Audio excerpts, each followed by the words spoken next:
y místicas musulmanas. Las teologías y la mística musulmana, especialmente chismo y sufí, dice: el chismo y la hermenéutica esotérica, el islam, lo mismo que el judaísmo y el cristianismo, es una religión del libro. Dios se ha manifestado en el Corán a través de su mensajero, el ángel que dictó al profeta la palabra divina. Pero los textos, desde el punto de vista legal y social, los 5 pilares de la fe constituyen la esencia de la vida religiosa. Sin embargo, el ideal del creyente es comprender el sentido verdadero del Corán. La verdad de orden ontológico expresada mediante el término hakikat. Los profetas, y en especial el último de todos, Mahoma, enunciaron en sus textos inspirados la ley divina, la Shariat, pero los textos son susceptibles de interpretaciones diversas. El yerno del profeta, Ali, el primer imán. No hay ningún versículo coránico que no tenga 4 sentidos: el exotérico, Zahir; el esotérico, Batín; el límite, Had; y el proyecto divino, Motala. El exotérico es para la oración, para la recitación oral. El esotérico es para el conocimiento interior.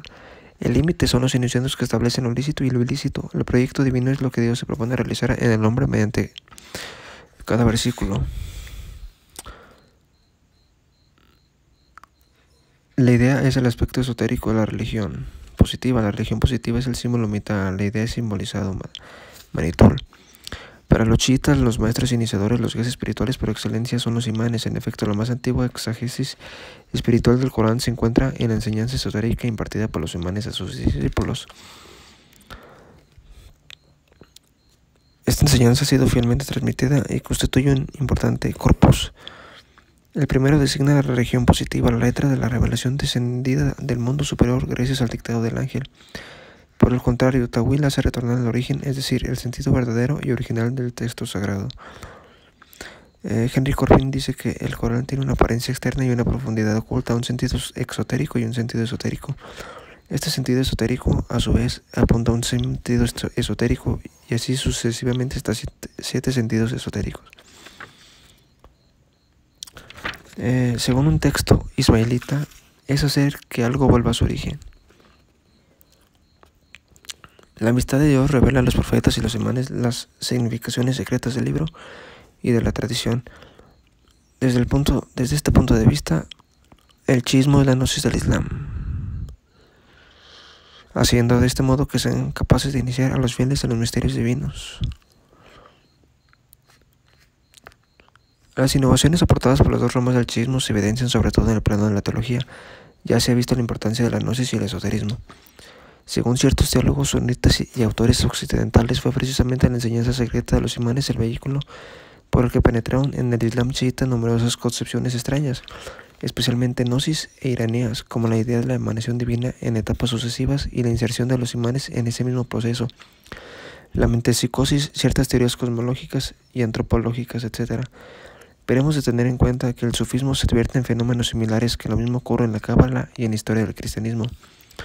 Lo que importa poner de relieve en todos estos casos no es el hecho en sí mismo, concretamente el préstamo de ideas y métodos espirituales extraños, sino su reinterpretación y articulación por parte de los sistemas que lo han asimilado.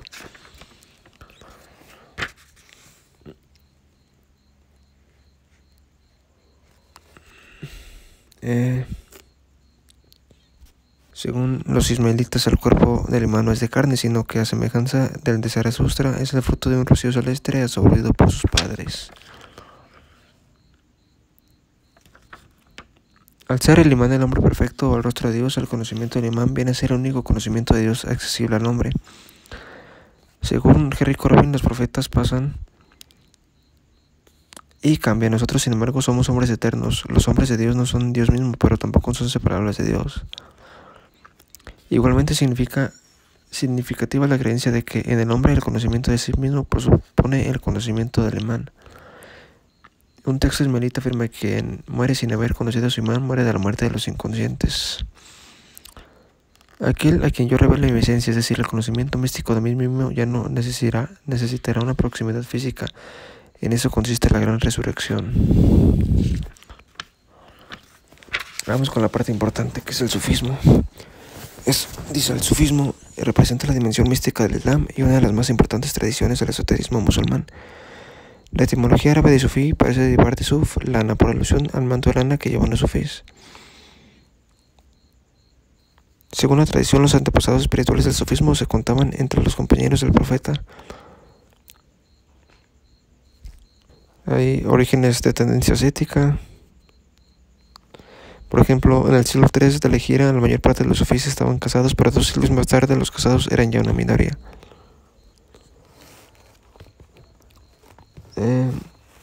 El primer místico asceta es Hassan al-Bari. Ibn Sud renunciaba al mundo, decía que renunciar al mundo, comprobar tan absolutamente la falta de importancia del mundo como para ni siquiera tenerlo en cuenta. En efecto, la dimensión esotérica del Islam específica del chismo fue identificada en el Sunna, ante todo con el sufismo.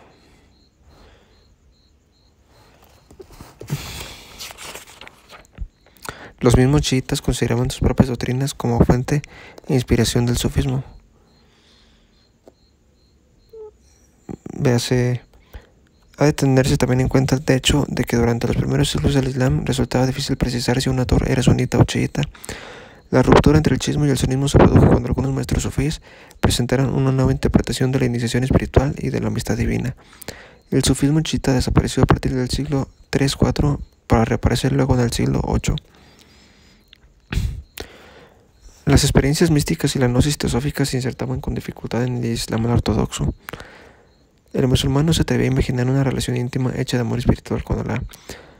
Le bastaba abandonarse en manos de Dios, obedecer a su ley y completar la enseñanza del Qur'án con la tradición sunna.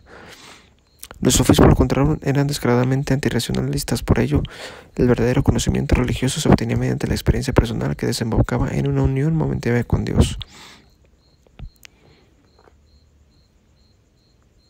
Los sufíes eran sospechosos de la herejía.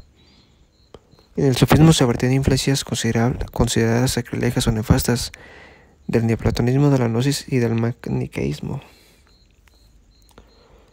Todo ello obligó a los sufíes a comunicar sus experiencias y sus concepciones tan solo a discípulos seguros y en el marco restringido de los iniciados.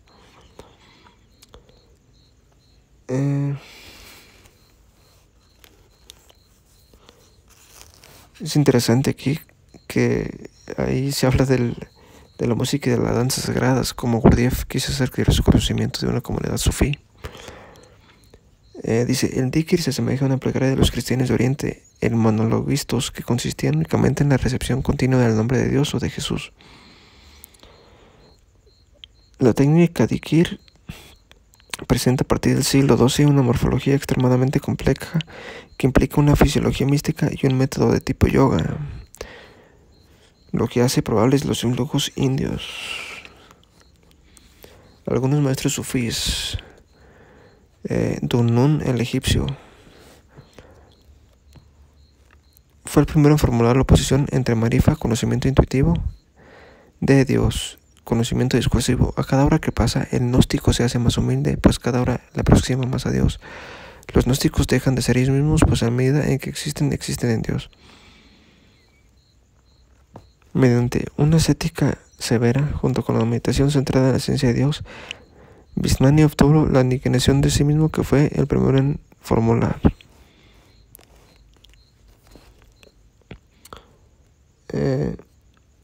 Le gusta otro que es Abul Qasim al-Junayd. Dejó numerosos tratados de teología mística, valioso sobre todo por el análisis de las experiencias místicas que desembocaban en la absorción del alma en Dios. Subrayaba en sus enseñanzas la importancia de la sobriedad por oposición a la embriaguez espiritual. Lo que importa es conseguir la segunda sobriedad, cuando el hombre se hace consciente de sí mismo y le son restituidos sus atributos, pero transformados y espiritualizados por la presencia de Dios. El objetivo final del místico no es la aniquilación, sino una nueva vida en Dios. Sus tratados y cartas aparecen redactados en una especie de lenguaje secreto inaccesible al lector no familiarizado con su enseñanza.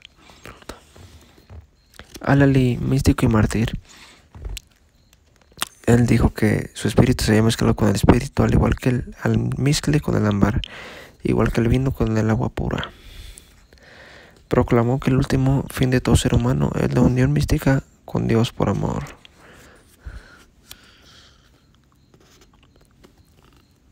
Luego tenemos otro que es Ayag. Dice que Ayag sostuvo que quien doma su cuerpo por la obediencia a los ritos, ocupa su corazón en obras piadosas, sufre las privaciones de los placeres y es dueño de su alma al prohibirse los deseos y se eleva de este modo hasta la situación de los que se aproximan a Dios, hasta que su naturaleza se haya purificado de cuanto es carnal, y luego desciende sobre él el Espíritu de Dios, del que nació Jesús, hijo de María. Luego está Algazel. Algazel decía que el novicio ha de practicar diversos ejercicios ascéticos, empezando por el arrepentimiento y terminado con la aceptación serena de cuanto pueda sucederle. Aquí no estoy de acuerdo, porque pues cómo va a aceptar uno todo lo que le sucede aquí en este plano. Dice, las heces y la instrucción constituyen un combate interior celosamente vigilado por el maestro. El Espíritu de Dios muere sin confusión de naturaleza en el alma purificada del místico. Después de su conversión mística y su iniciación en el sufismo, Algazel comprendió que la enseñanza de los sufís no debía permanecer secreta, limitada a una minoría espiritual, sino que habría de resultar accesible a todos los creyentes. Algazel fue autor enciclopédico y fecundo, pero a la vez un gran polemista. Atacó al ismailismo y las restantes tendencias gnósticas. A pesar de ello, en algunos de sus escritos hay especulaciones místicas en toda la luz que delatan una estructura gnóstica.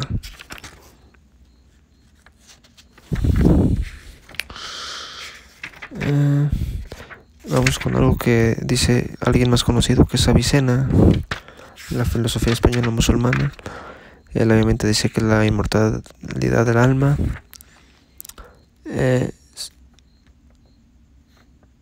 dice que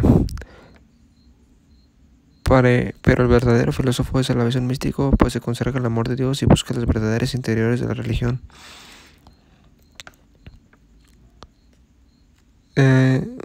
Avicena menciona en numerosas ocasiones su obra sobre la filosofía oriental, de la que solo nos queda breves referencias relativas, casi todas ellas, a la existencia después de la muerte.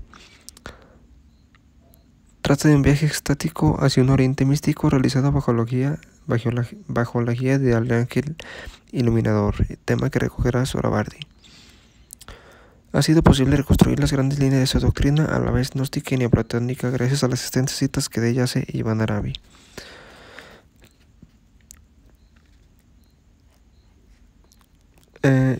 Hay otro que es Iván Baja, que vivió durante el siglo XII. Comentó numerosos tratados de Aristóteles, pero sus principales obras metafísicas quedaron inacabadas. Indicamos, sin embargo, que los términos predilectos de Iván Baja como solitario o extranjero no responden a otra cosa más que a la gnosis típica del Islam.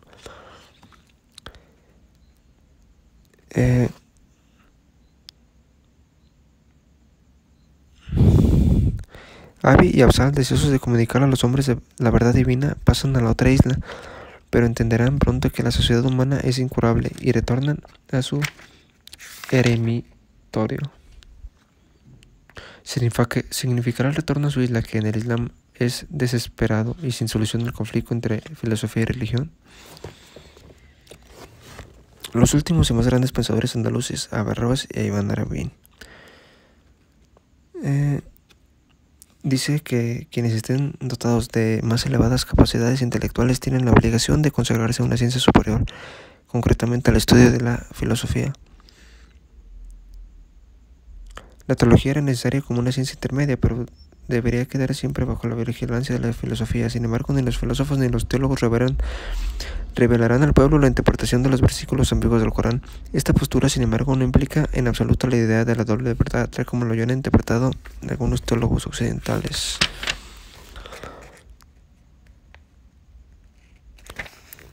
Dice que Ibn Arabi reconoce que el conocimiento de los estados místicos solo puede alcanzarse por experiencia. La razón humana no puede definirlo ni llegar a él por deducción. En tanto que criatura, todo hombre en su esencia latente no puede ser otra cosa que Dios. Vamos con el más interesante, es Sohravardi, que Henry Corbin tiene varios libros interesantes. Sohravardi Nació en el año 1155 en la ciudad del Irán. Aquí vemos que por eso agarró cosas de los iraníes. El título de su obra principal se llama La Teosofía Oriental. Concretamente la reactualización de la antigua sabiduría iraní y de la gnosis hermética. Hubo entre las presas antiguos, escribe Sorobardi, una comunidad de hombres guiados por Dios que marchaban así por el camino recto, sabios, teósofos eminentes, en nada semejantes a los magos. Ha sido su preciosa teosofía de la luz, la misma de que da testimonio a la mística de Platón y de sus predecesores. Dice, más allá de los hilos fijos de la astronomía peripatética o telomónica se presiente la existencia de universos maravillosos. Este mundo de las luces resulta demasiado complejo como para intentar presentarlo aquí. Su física recuerda a la vez la concepción más deísta de las dos categorías de realidades, celeste sutil y terreno y espeso, y el dualismo manicaísta. De los 4 universos de la cosmología de Sorobardi, tiene importancia el de Malakut, que es el mundo de las almas celestes y de las almas humanas, y del mundo imaginalis, que es un mundo intermedio entre el mundo inteligible de los seres de pura luz y el mundo sensible. El órgano que por derecho propio lo percibe es la imaginación activa. Como observa Henry Corbin, Sorobardi sin duda el primero en fundamentar la ontología de este intermundo. Este tema será retomado y empleado por todos los gnósticos y místicos del Islam.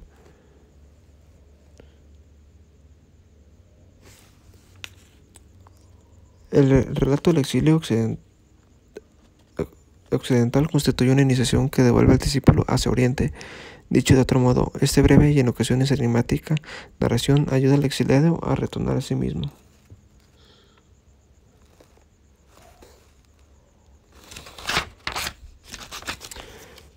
Para Sorobardi y los teósofos orientales, la reflexión filosófica se empareja con su realización espiritual. Conjugan el método de los filósofos que buscan el conocimiento puro y el método de los sofís que persiguen la purificación interior. Las experiencias espirituales del discípulo en el mundo intermedio constituyen, como ya hemos visto, una serie de pruebas iniciáticas suscitadas por la imaginación creadora. En la genealogía espiritual que se atribuye a Sorobardi figuran tanto los antiguos filósofos griegos como la sabiduría de Persia y algunos grandes maestros sufíes.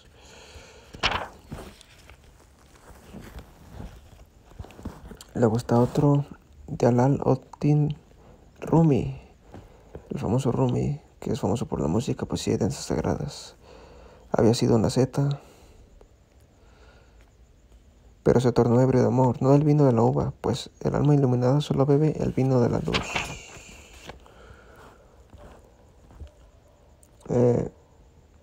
En las cadencias de la música afirmaba Rumi se oculta un secreto. Si yo lo revelara, el mundo resultaría completamente trastornado.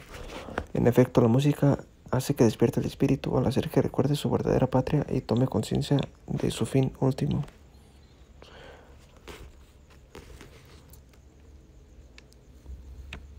El círculo de los danzantes está dividido en 2 semicírculos, de los que uno representa el arco del descenso o involución de las almas en la materia y el otro el arco del ascenso de las almas hacia Dios. Vamos a ver algo de alquimia. Dice el triunfo del sofismo y la reacción de los teólogos. La alquimia. Bueno, aquí no hay nada interesante, solamente decir que los templarios se agarraron de estos sufís, posiblemente tema de la alquimia y otras cosas muy interesantes, esotéricas.